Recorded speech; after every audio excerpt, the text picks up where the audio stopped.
لا إله إلا الله محمد رسول الله عليه صلاة الله وآله والأحب.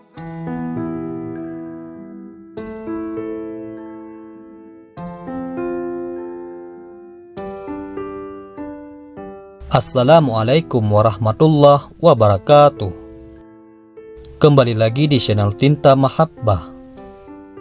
Sebelum kita bahas, kami mengajak Anda untuk sukai video ini, komen dan berlangganan, serta bagikan video ini agar bermanfaat bagi semua. Dan bagi Anda yang telah subscribe dan nonton video ini, kami doakan semoga selalu dilancarkan usahanya oleh Allah Subhanahu wa Ta'ala dan mendapatkan keselamatan dunia dan akhirat. Amin ya Allah, amin ya Rabbal Alamin.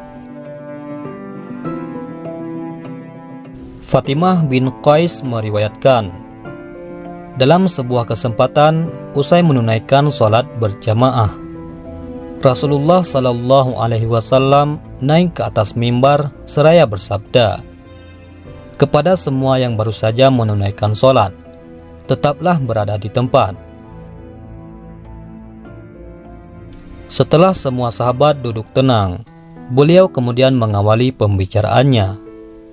Apakah kalian tahu mengapa aku kumpulkan kalian?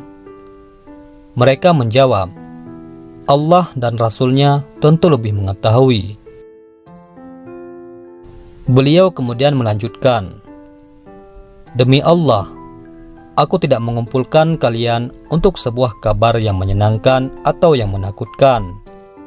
Namun, aku kumpulkan kalian karena Tamim Ad-Dari yang dulunya adalah seorang Nasrani.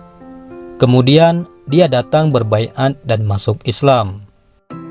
Selain itu, dia juga menyampaikan sebuah cerita yang sesuai dengan apa yang ingin aku ceritakan tentang Dajjal.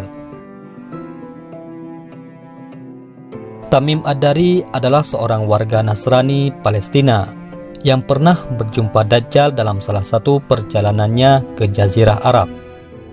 Sepulangnya ke rumah, Tamim Ad-Dari berhijrah ke Madinah dan masuk Islam. Setelah berada di Madinah, dia menceritakan kejadian yang dialaminya kepada Rasulullah Sallallahu Alaihi Wasallam.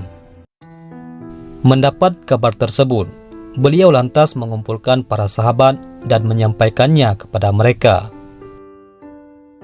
Dengan demikian, tak perlu diragukan lagi bahwa kisah ini benar dan sahih. Jika tidak, tentu beliau tidak akan menyampaikannya kepada para sahabat. Di samping itu, tidak ada celah sedikit pun bagi Tamim Ad-Dari untuk berbohong di hadapan Rasulullah Sallallahu Alaihi Wasallam. Rasulullah Sallallahu Alaihi Wasallam meneruskan kisahnya. Tamim bercerita bahwa pada suatu ketika dirinya menaiki kapal laut bersama 30 orang dari kabilah Lakh dan Judzam.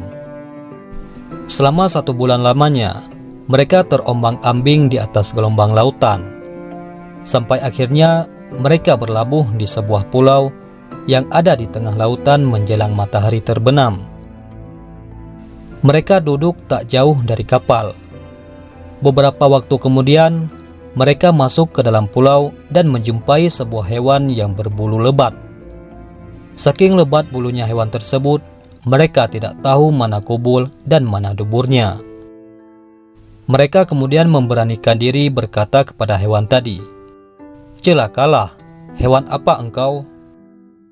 Anehnya, hewan itu bisa menjawab, "Aku adalah Al-Jassasah." Mereka kembali bertanya, "Apa itu hewan Al-Jassasah?" Si hewan berkata, "Wahai kaum, pergilah kalian kepada seorang laki-laki yang berada di sebuah gereja, sebab dia sangat merindukan kabar kalian." Seperti yang dikisahkan Rasulullah, Tamim menuturkan, setelah hewan tersebut menyebutkan seorang laki-laki kepada kami menjadi takut. Jangan-jangan hewan itu adalah setan. Meski demikian, Kami penasaran dan segera pergi menuju gereja yang ditunjukkan hewan tadi. Begitu sampai, ternyata benar di dalam gereja sudah ada sosok manusia terbesar. Dia diikat dengan kuat, sedangkan kedua tangannya disimpan di tengkuknya. Dari kedua lutut sampai mata kakinya terikat dengan besi. Kala itu kami bertanya, "Celakalah, siapakah engkau?"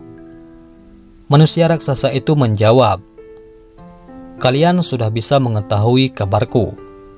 Sekarang, sampaikankah kepadaku siapakah kalian?" Rombongan Tamim Ad-Dari menjawab, "Kami semua adalah orang Arab. Kami berlayar dengan sebuah kapal. Tiba-tiba kami dihadang ombak dan gelombang. Kami pun terombang-ambing selama 1 bulan. Sampai akhirnya kami berlabuh di pulaumu ini. Tiba-tiba kami berjumpa dengan seekor hewan yang lebat bulunya, dan ia meminta untuk kesini menemuimu. Sebab, tuturnya, kau begitu merindukan kabar kami, sehingga kami pun segera menemuimu."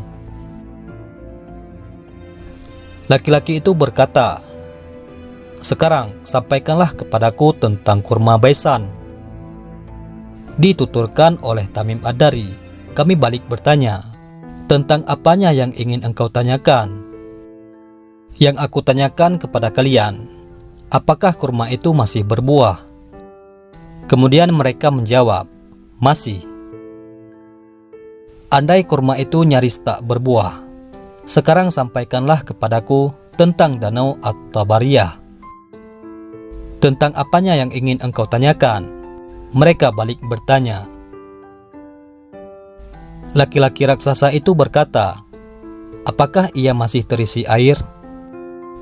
Mereka pun menjawab, "Danau itu masih banyak airnya." "Sekiranya air danau itu sudah hampir kering," ucap si laki-laki itu. Laki-laki itu kembali bertanya, "Sekarang kabarkanlah kepadaku tentang sumur Zugar." "Tentang apanya yang ingin engkau tanyakan?" tanya mereka. "Apakah sumur itu masih ada airnya?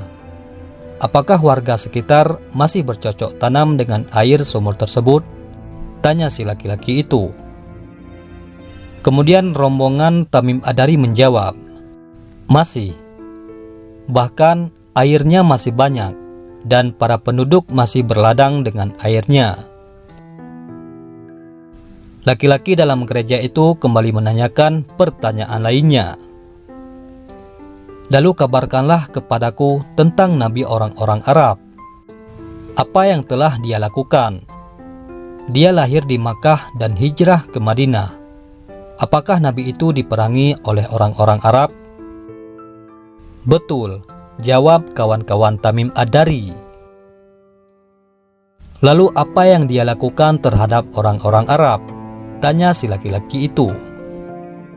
Kawan-kawan Tamim Ad-Dari pun mengabarkan sejelas-jelasnya bahwa sang nabi telah muncul di tengah masyarakat Arab dan ditaati oleh mereka.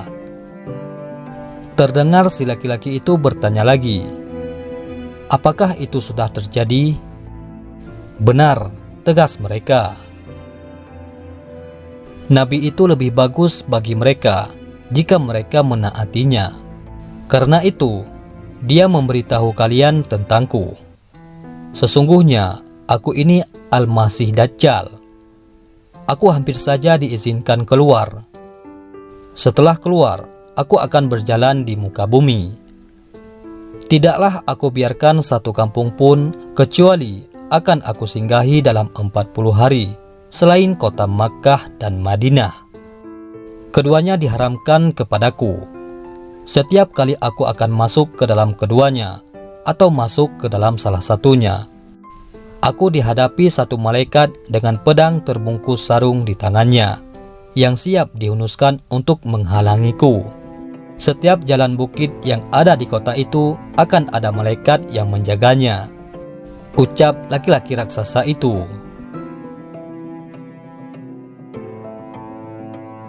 Di akhir kisahnya, Perawi hadis ini, yakni Fatimah binti Qais, menambahkan, sambil mengetuk mimbar dengan tongkat, Rasulullah Shallallahu Alaihi Wasallam bersabda, "Ini baik, ini baik, ini baik." Maksudnya Madinah. Beliau memungkas kisahnya, "Bukankah aku telah menyampaikan hal itu kepada kalian?" Para sahabat menjawab, "Benar, wahai Rasulullah." Beliau kembali bersabda, "Sungguh mengagumkan cerita Tamim ini. Ceritanya sesuai dengan yang ingin aku sampaikan kepada kalian tentang Dajjal, Makkah, dan Madinah. Ingatlah, Dajjal itu berada di Laut Syam atau di Laut Yaman.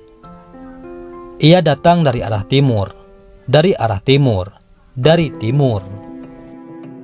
Beliau mengatakan demikian sambil memberi isyarat ke arah timur. Terakhir, Fatimah binti Qais berkomentar, "Ini yang aku hafal dari Rasulullah Sallallahu Alaihi Wasallam."